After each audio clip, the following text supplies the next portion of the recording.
Hello everyone, I'm back. Let me show you what I've been working on. So what I did is I went in and covered the side of the car with aluminum tape. I used different kinds. This tape here, sure tape, it's thin. It's like the clear tape, kind of like the clear box tape, like so, but it has an aluminum base on it. It works good for flat areas, and one of the problems is it can kind of tear, but the good thing is it does make flat surfaces. Let's see, the other one I used is this tape. This has, and one of the disadvantages, this has no backing on it. So if you look, the roll that looks the same size, this actually has over twice as much tape. And you have to use scissors or something to cut this. This tape has a backing on it, and the nice thing about it is you can pre-cut the pieces and then peel off the tape and put it down, and you can tear it with your fingers. It forms to shapes. This one does not really form to a shape, so that's good in the areas that you need it to form to a shape. The third kind, which I don't see here, but it should be here. There it is.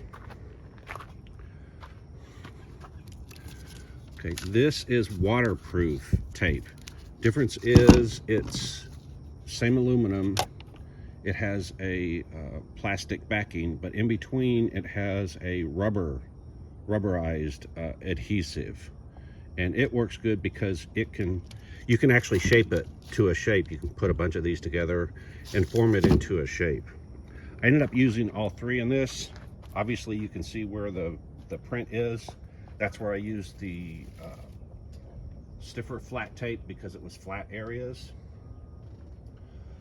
I used the more flexible stuff, the in-between, here at the top to go between the part that I already have and this, because the edges of this stuff does not stick, and this is really rough underneath. I should have sanded that smooth, but I'm trying to make progress, so I'll work around that issue. And then the formable stuff I used here, like at the fender lip where I wanted it to come out. Now the problem is that stuff that sticks out is very sticky, so I went back in and put this other stuff over the sticky parts, because every time I touched it with anything, you can see that all of the fibers stuck to it. The plastic stuck to it when I was trying to cover my wheels to protect them with the plastic. All right, so so then I went in and I cut out the fiberglass mat. And to review the fiberglass mat, when I put the right amount of resin on it, it should be about 45 thousandths of an inch thick. I found out from making this back piece right here that the flat areas are fine at 45 thousandths. They're flexible enough, but anything that has a corner doesn't flex. Ideally, I want to turn this whole thing inside out. These corners will not turn inside out because they're too thick. So what I did when I made this new sections is I used fiberglass cloth instead. And fiberglass cloth only makes an 8 thousandths of an inch thick layer, and that is really flexible. So what I'm hoping is that this top part is made thicker, and it will be exactly the width of this. So what I'll do is cut it where this black line goes all the way down, and that will give me this width. So when I put it on the other side, it will be exactly the right width. I put the thin stuff right here, the 8 thousandths, exactly where the edge of this meets. Ideally, I should be able to flip this thing inside out up until I get to this point where it's the thicker piece that I did earlier. And what I'll have to do is I'll have to go in here and cut relief cuts, or I might have to actually cut it completely out. I'll have to see. I'll get to that. I'll find out when I do it. Same thing here where this eyebrow is. It's thin. I went heavy here because this is basically a semi-flat panel that could flex inside out because it just has to curve a little bit the other direction. Not a big deal.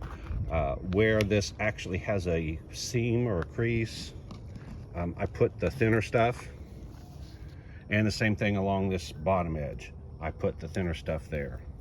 So now I'm going back in, and everything I'm doing now is thicker stuff because these are relatively flat panels that with a little bit of assistance or coercion or whatever, I can get them to turn inside out. What I mean by assistance or coercion is I previously made these side templates. So ideally I'll turn that thing inside out and I'll screw it to these templates, and it will force it to have a new curve. If it curved one way on that side, it'll curve the other way on this side. Now I did not have to make this entire thing. I could have just made the corners, the edges, and a couple of pieces. The other advantage of doing this is the shape, the template.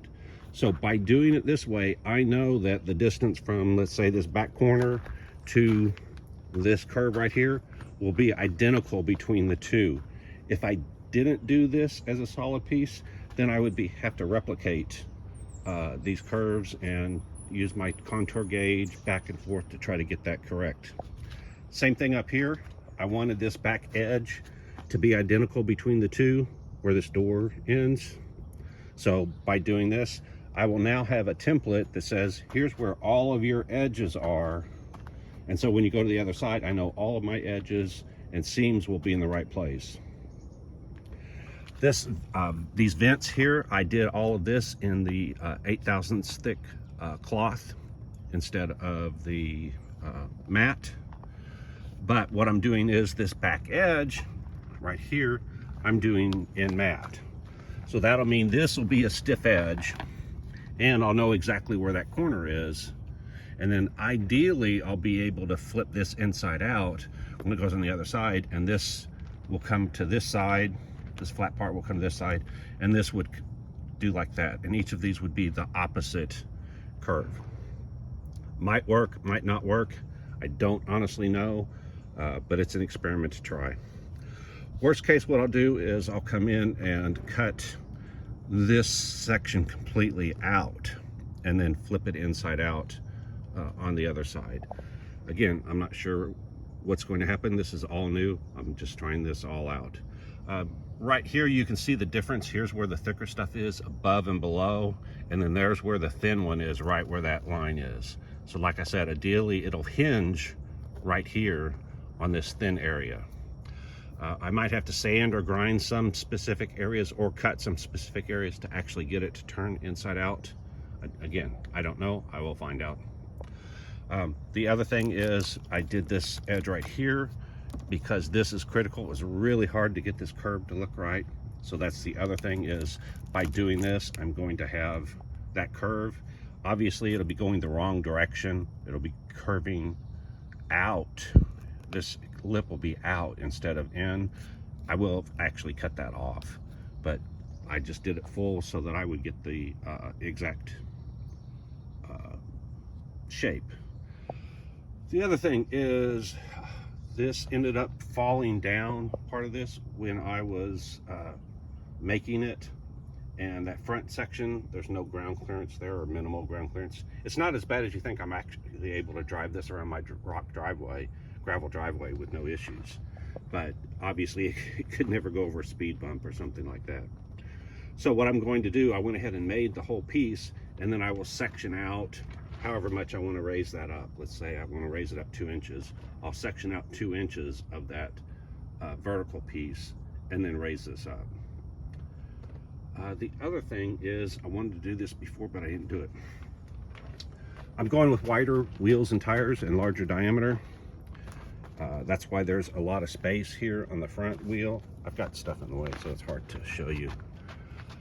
I just realized that I can use the back wheel and tire on the front here, and that will, it's wider and taller both. It's 1 inch bigger in diameter, and I think 1 inch wider, if not 2 inches wider. So that will go ahead and more mimic what the actual wheel opening. This wheel opening is not 100% finished because of that.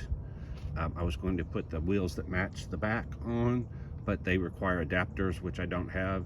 And then it just dawned on me that I can just steal the back wheels from the C8, put them on the front, and I can mimic everything up that way. So once I get all of this skin on, then that'll be the next thing. I'll jack up the car and I will put the other wheel on, and then at least have an idea of what I'm going to do with the front wheel opening. Not ultra critical right now, but it's got to be done.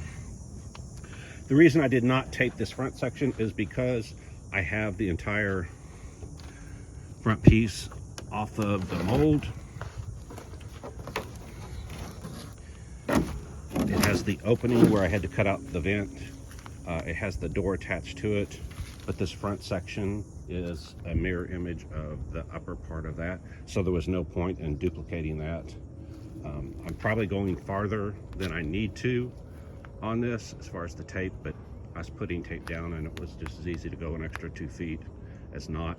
I doubt I'll go that far. If you look at this, my fiberglass ends up stopping right here.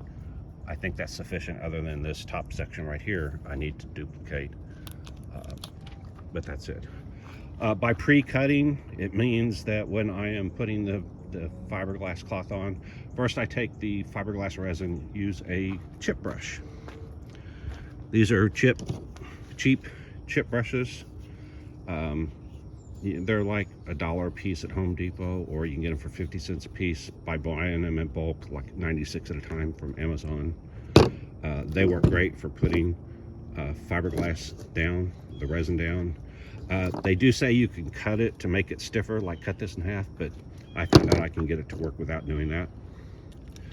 I buy these cheap measuring cups at either Walmart or Dollar Tree, and then same thing comes, and sometimes they come with both the measuring cups and the measuring spoons.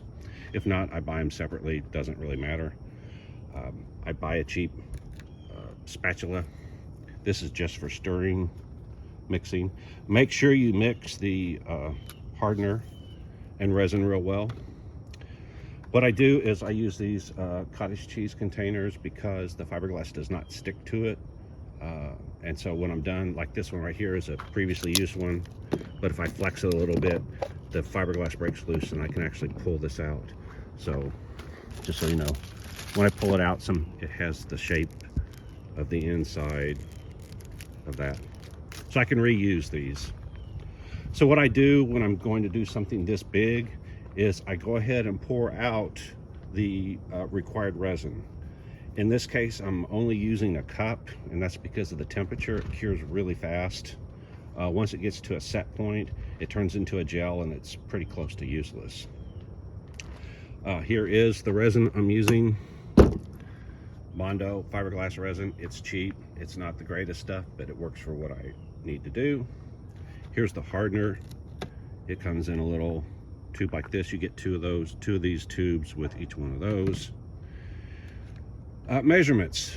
Ideally, a cup of fiberglass resin uses a teaspoon of hardener. You're supposed to mix it 1 to 2%. That's right at the 2% mark. With this temperature, you can mix it from 1% to 2%. With this temperature, I knocked that down to initially half, so that would put it at the 1%. So that would be a half a teaspoon to each cup. Even that is too fast of curing if you're doing something big. So now I'm down to a quarter of a teaspoon to each cup.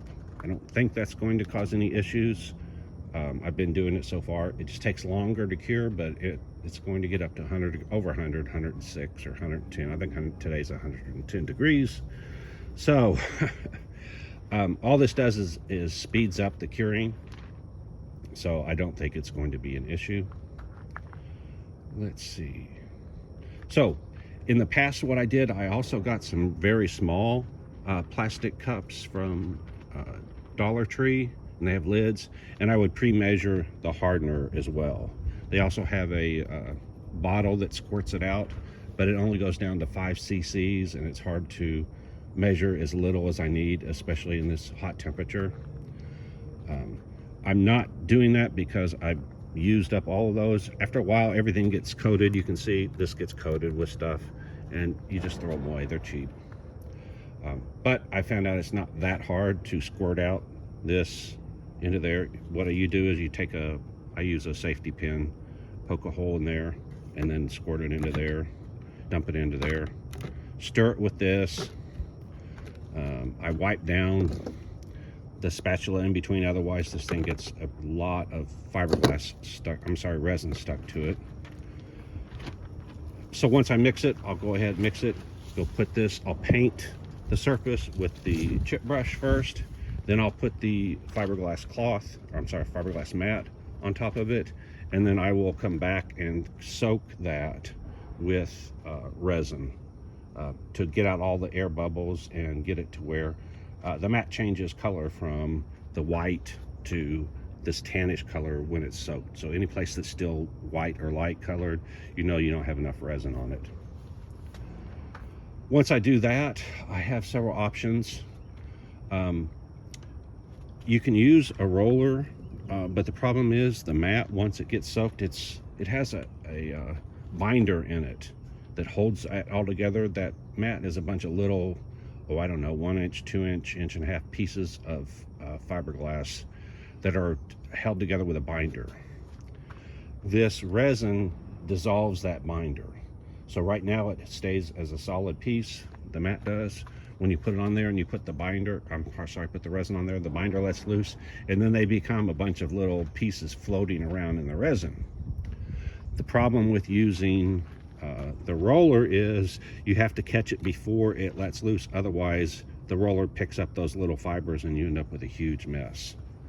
Two ways around that. One would be to put a skin of fiberglass cloth on top of that, and that would keep that from happening because you've isolated the small pieces using the cloth.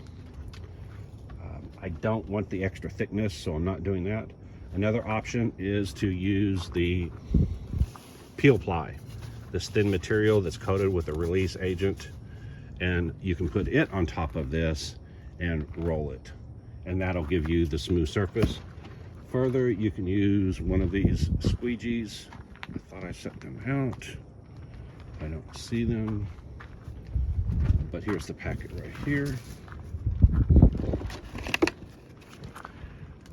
You can use these Bondo squeegees, and once you put the peel ply on top, you can use that to smooth out the surface. So you'll use the roller to get all the air bubbles out, get it soaked in there, and then you'll use the squeegees to smooth it out. Or you can skip the roller and just use the squeegees. I've done it both ways. Either way works. All right, that's all I can think of for today. I've got a lot of work to do. I got up early this morning. I'm going to try to beat the heat and get this done. And I think that's it. So go ahead, like, subscribe, hit the alert, hit the thanks if you want to, donate something. And if you don't know what I'm doing, you don't know Jack. Bye.